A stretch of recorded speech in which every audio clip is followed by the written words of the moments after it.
የአዲስ አበባ ከተማ አስተዳደር በከተማ ውስጥ የነዋሪዎች ዋነኛው ጥያቄ የሆነውን የመኖሪያ ቤት አቅርቦት ችግር ለመቅረፍ የተለያዩ የቤት ልማት አማራጮችን ነድፎ ወደ ስራ መግባቱ ይታወቃል። ከዚህ ውስጥ ደግሞ አንዱ በመንግስትና በግል ዘርፍ አጋርነት ቤቶችን በማልማት የቤት አቅርቦትና ፍላጎቱን ማመጣጠን ነው። እንግዲህ በዚህ አማራጭ መሰረት በተለያዩ የከተማዋ ክፍሎች ከተለያዩ የግል ባለሀብቶች ጋር የቤት ልማት ተግባሩ ተጠናክሮ ቀጥሎ ይገኛል። በቅርቡም እንደምናስታውሰው በካዛንቺስ አካባቢ በመልሶ ማልማት ከአያት ሪል ስቴት አክሲዮን ማህበር ጋር በመተባበር 13752 የሚደርሱ ቤቶችን ለመገንባት የመሰረት ድንጋይ መቀመጡና ግንባታው መጀመሩ ይታወሳል። እንግዲህ በአጠቃላይ በዚህ የመኖሪያ ቤቶች አቅርቦትና ፍላጎት ለማመጣጠን በሚሰራው ስራ የነዋሪው ተጠቃሚነት ምን ያክል ነው? በአጠቃላይ እነዚህ የተቀመጡ አማራጮችስ ምንድን ናቸው? በሚለው ዙሪያ ማብራሪያዎችን ሊሰጡን እዚህ አጠገቤ እንግዳ ይገኛሉ። ኢንጂነር ዘሪሁን አምደማርያም ይባላሉ። የአዲስ አበባ ከተማ አስተዳደር የመንግስትና የግል አጋርነት ጽሕፈት ቤት ኃላፊ ናቸው። አመሰግናለሁ ኢንጂነር ዘሪሁን። እስኪ በቅርቡ የግንባታው ከተጀመረው ከካዛንቺስ አካባቢ የቤት ልማትን እነሳና በካዛንቺስ አካባቢ እንግዲህ ወደ 20 ሺህ የሚደርሱ ቤቶች እንደሚለሙ ይፋ ተደርጓል። እስቲ ማን ነው የሚያለማው?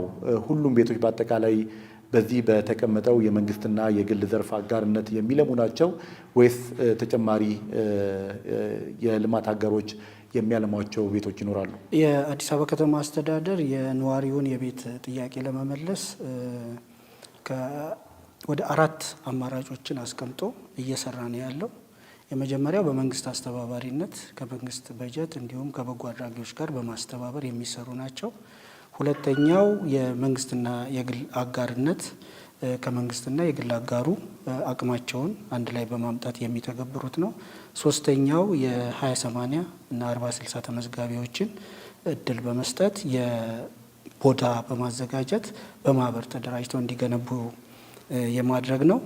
አራተኛው በራሱ በግል ዘርፉ የሚገነባ ነው። ሌላኛው ደግሞ የግል ይዞታ ያላቸው የግል የማልማት ፍላጎት ፋይናንስ ማድረግ። መንግስትና የግል አጋርነት 21 ሄክታር ላይ የሚያርፈው የካዛንቺስ አያት የመኖሪያ መንደር የውበትም የዘመናዊነት መገለጫ ሊሆን መሰረት ተጥሏል። ቤቶችን፣ ትምህርት ቤት፣ መዝናኛ ቦታዎችን፣ መንገድ የመሳሰሉ ነገሮችን ለመገንባት ነው እና ይሄ እንግዲህ የመኖሪያ ቤት ብቻ ወይ ደግሞ እንደዛ ሳይሆን አንድ ራሱን የቻለ የከተማ አነስ ያለ ከተማ የመገንባት ያክል ነው የሚሆነው።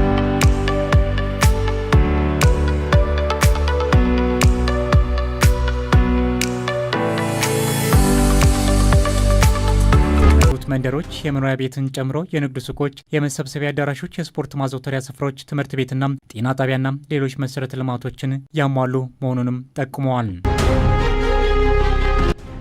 በከተማችን በአዲስ አበባ መሀል እምብርት ላይ በካዛንቺስ ዛሬ እንገኛለን። ዛሬ እዚህ የመጣንበት በምክንያት ነው። ብዙ የምናየው ነገር አለ። ይህ እድል እንዳያመልጣችሁ፣ አብረን እንቆይ ላሳያችሁ። ይህ በከተማችን በአዲስ አበባ መሀል እምብርት ላይ ማለትም በካዛንቺስ ከመለስ ፋውንዴሽን አጠገብ ላይ የሚገኝ ወደ 250 ሜትር ስኩዌር መሬት ላይ ያለፈ እጅግ በጣም ስፋት ያለው ከአዲስ አበባ ከተማ አስተዳደርና ከሀያት ሪል ስቴት ጋር አንድ ላይ በመሆን የሚሰራ እጅግ በጣም ትልቅ ፕሮጀክት ነው። ፕሮጀክት 1 ቁጥር እንግዲህ በግንባታ ላይ ይገኛል። እንደምትመለከቱ እንግዲህ ሳይት ክሊራንስ ተደርጓል። በአሁኑ ወቅት እንግዲህ ለግንባታ ዝግጁ ሆኖ እንግዲህ እናንተ ነው እየጠበቀ ያለው። ታዲያ በዚህ ቦታ ላይ ማለትም እጅግ በጣም ስፋት ባለው ቦታ ላይ የሚገነቡት እንግዲህ ከባለ 1 መኝታ ቤት እስከ ባለ 4 መኝታ ቤቶች ናቸው። ታዲያ ይህንን የመኖሪያ ቤት ከሌሎቹ ለየት የሚያደርገው የያዘው የመሬት ስፋት ብቻ ሳይሆን ማለትም ወደ 250 ሺህ ሜትር ስኩዌር መሬቱ ብቻ ሳይሆን ነገር ግን መሬቱ እንዴት እንደሚጠቀሙት ነው። ቤቶችም የሚገነቡበት መንገድ 40/30/30 የተባለ ሲሆን ከሙሉ መሬቱ ላይ 40% ቤቶች የሚገነቡበት ሲሆን 30% ደግሞ የተለያዩ መንገዶች ይገነባበታል። ቀሪው 30% ደግሞ ለተለያዩ ግሪን ኤሪያዎችና መዝናኛ ቦታዎች ይውላል ማለት ነው። ይህም መንገድ ነፋሻማና ለመኖር ምቹ ያደርገዋል ማለት ነው። ስላከፋፈል መንገዱ ደግሞ አታስቡ። እጅግ በጣም ምቹ የሆነ የረጅም ጊዜ ያከፋፈል መንገድ አዘጋጅቶ እንግዲህ ይጠብቃችኋል ማለት ነው። በአዲስ አበባ መሀል እምብርት ላይ ይሄን ነገር ደጋገምኩት መሰለኝ። ቦታው እጅግ በጣም ጥሩ ስለሆነ ነው። በዚህ ቦታ ላይ እንግዲህ ይሄንን ቤት ማግኘት ማለት አሁንም እንደ ሎተሪ ነው የምቆጥረው። ቀድማችሁ እንግዲህ እነዚህን ቤቶች ማግኘት ከፈለጋችሁ ቀድማችሁ እንግዲህ በእነዚህ ስልኮች ደውሉ።